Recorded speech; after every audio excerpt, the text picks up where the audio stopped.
Bonjour à tous, je suis ravie de vous retrouver. Aujourd'hui, on va parler des différentes façons d'utiliser le Yiking. Vous l'avez sûrement déjà vu dans des utilisations très variées. Certains en font un outil de guidance, c'est mon cas. D'autres l'utilisent en Feng Shui ou encore en médecine traditionnelle chinoise. Mais finalement, qu'est-ce que c'est vraiment et comment on s'en sert ?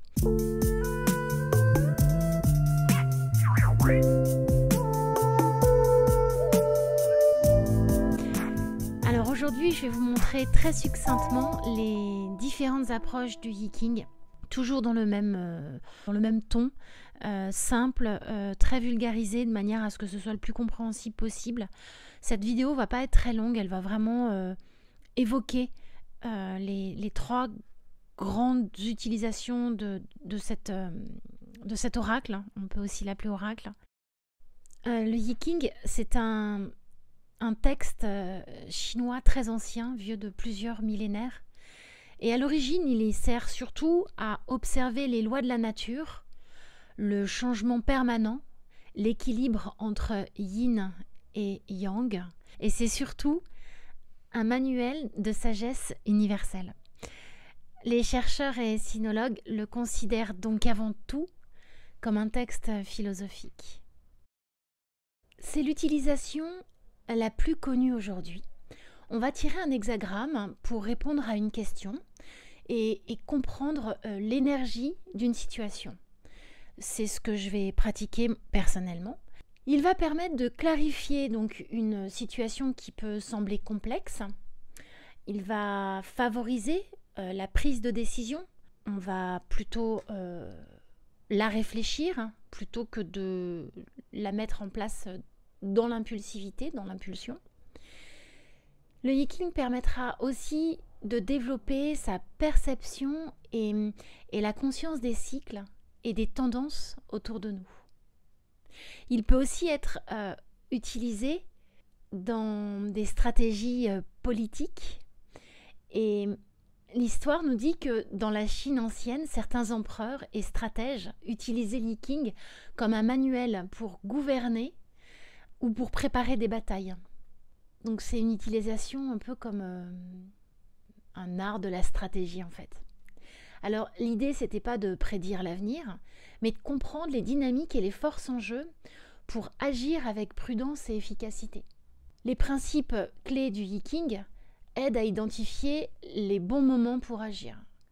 Un conseil qui nous proposera d'être plus dans une énergie yin, d'introspection, de prudence, de ralliement, ça permettra d'attendre que les conditions soient plus favorables avant d'agir.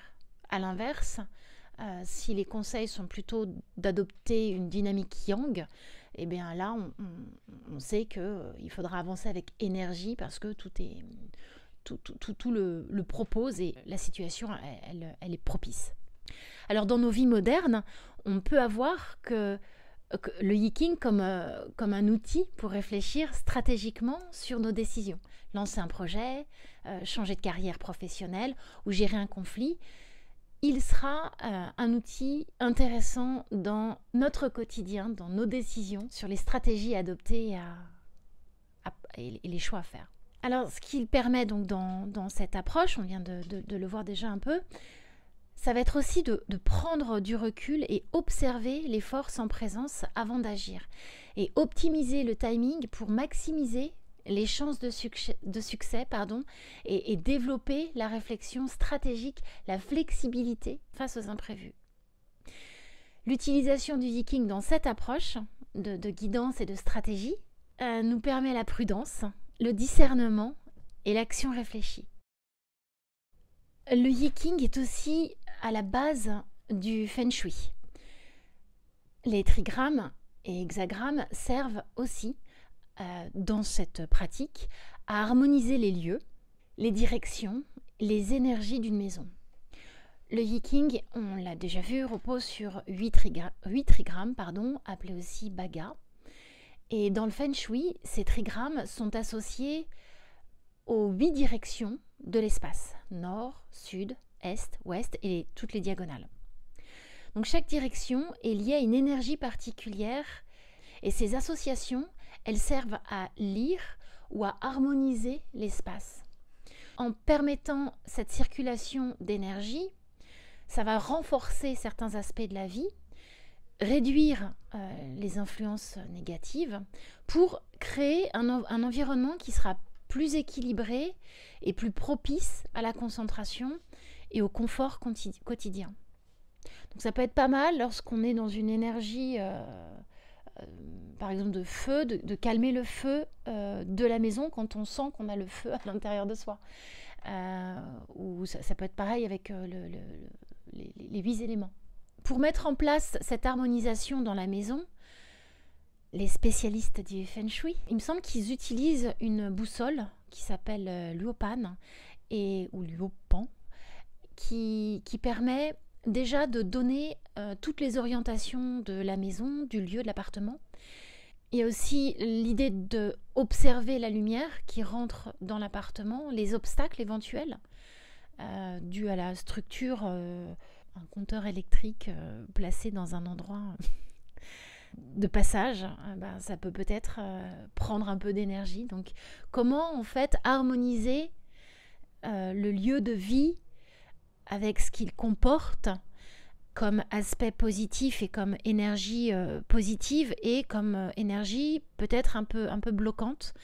Et l'utilisation du Feng Shui va permettre de pouvoir créer un flux d'énergie harmonieux et de ce fait le lieu de vie aura aussi un impact sur nos propres énergies personnelles. La médecine traditionnelle chinoise, dite aussi MTC, on retrouve dans les trigrammes des associations aux organes, aux méridiens, à la circulation du qi, de l'énergie. Alors, comme pour le Feng Shui, le bois, je vous mets les associations pour la médecine traditionnelle, mais le bois, il va être associé, pas un lieu dans le corps, au foie. L'eau, ça va être les reins, le feu, le cœur, etc. Donc chaque hexagramme symbolise une énergie particulière qui participe au cycle des éléments et ça permet de comprendre les interactions entre organes, saisons, émotions, fonctions vitales, énergie. Donc le yin sera toujours plutôt lié au repos, à la récupération, à l'intériorité. Le yang plutôt à l'activité, au dynamisme, aux expressions vers l'extérieur. Pourquoi on utilise le Yi-King dans la médecine traditionnelle chinoise? Alors attention, j'explique brièvement cette utilisation qui sert à comprendre la logique de cette pratique, mais ce n'est pas un conseil d'approbation que je donne. Hein. Mais la médecine traditionnelle chinoise et le Yi-King c'est vu comme une grille pour comprendre la santé et l'équilibre énergétique du corps. Voilà. Ces pratiques permettent d'identifier les phases de repos ou de stimuler les fonctions, certaines fonctions qui vont avoir besoin de reprendre un peu d'élan et d'énergie yang.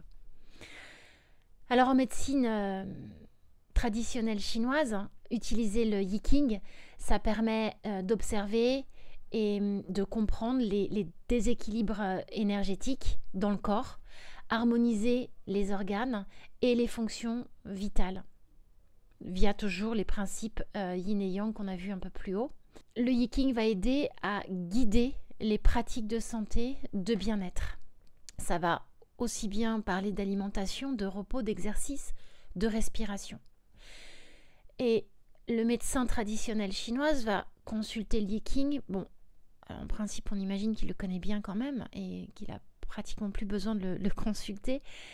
Mais son observation directe sur la couleur du teint, de la langue, des yeux, de la posture, tout ce que pourrait regarder aussi un médecin généraliste finalement. Mais lui, il prendra ses décisions et donnera ses conseils en vue de rééquilibrer certains vides ou certains excès. La couleur de la peau va donner déjà des indications sur un organe qui serait peut-être en excès ou en sous-excès de quelque chose. C'est une méthode qui existe depuis très longtemps, qui est bien évidemment pas reconnue dans les pays occidentaux, malheureusement. Et je sais que, par exemple, en Chine, le médecin traditionnel chinois, à un moment donné, il peut tout à fait conseiller à son patient d'aller de le diriger vers une médecine plus conventionnelle et vice-versa. En France, je ne connais pas de médecin qui pourrait dire bon bah là, je vous conseille d'aller voir un herboriste parce que votre problème de foie, je pense qu'il pourrait être réglé par un herboriste ou un médecin traditionnel chinois. Enfin, voilà. Dans ce sens-là, ça se fait pas beaucoup. Enfin, moi, je ne connais pas. Ça me semble intéressant de vous avoir très brièvement, très grossièrement parlé des 3 façons d'utiliser le Yi-King, en tout cas celle que je connais. Parce que dans vos commentaires, je vois que parfois, il y a des questionnements. Le Yi-King, c'est un outil ancien et très riche et il peut être utilisé dans différents domaines. Et de manière générale, il ne va pas donner une réponse toute faite, mais il va offrir un cadre d'observation des cycles, des forces et des tendances. Il permet d'agir de manière réfléchie, dans une approche plutôt philosophique et pratique, ludique même, qui relie l'homme à la nature, aux énergies et au temps. Et c'est un outil de réflexion, d'harmonisation et de discernement qui s'adapte selon que l'on cherche à aménager un espace, le Feng Shui, on utilisera le Feng Shui, prendre soin de son corps, là on ira voir un médecin traditionnel chinois, ou planifier tout simplement une action, ou simplement mieux comprendre l'action. Alors, je ne suis pas sinologue, je ne suis pas non plus médecin chinois, mais mon approche, c'est de rendre le Yi-King accessible, ludique, pratique, pour le quotidien. Je l'utilise comme outil de guidance et de compréhension des énergies, que j'aime beaucoup relier au tarot et aux oracles sur cette chaîne. Dans ce que je propose, je tente juste d'être un petit pont, une petite passerelle, parmi d'autres bien sûr, qui oscille entre une sagesse très ancienne et nos vies actuelles. Mon utilisation personnelle, elle sera basée sur les guidances et les conseils stratégiques. Je ne vais pas vous proposer sur cette chaîne de régler un problème d'énergie d'appartement en déplaçant tel meuble ou en mettant le lit vers le nord ou le sud. Et je ne donnerai pas non plus de conseils médicaux. J'espère que cette vidéo vous aura éclairé. Si vous débutez le Yi-King, vous savez qu'en fait, il y a 3 domaines. Et ça peut être intéressant de le savoir parce que dans les ouvrages que vous allez vous procurer, si ce n'est pas les ouvrages de référence, mais d'autres ouvrages, ils seront peut-être plus axés sur de la médecine traditionnelle ou du Feng Shui. Voilà. Donc, c'est bien de le savoir pour mieux appréhender votre apprentissage et vos connaissances actuelles et futures. Je vous dis à une prochaine. Je continue mes tutos de vulgarisation, de simplification du Yi-King. J'espère que ça vous plaît. N'hésitez pas à me dire en commentaire quelle est votre relation Yi-King et comment vous l'utilisez si vous êtes pratiquant de Yi-King. Et je vous dis à très bientôt. Salut, salut!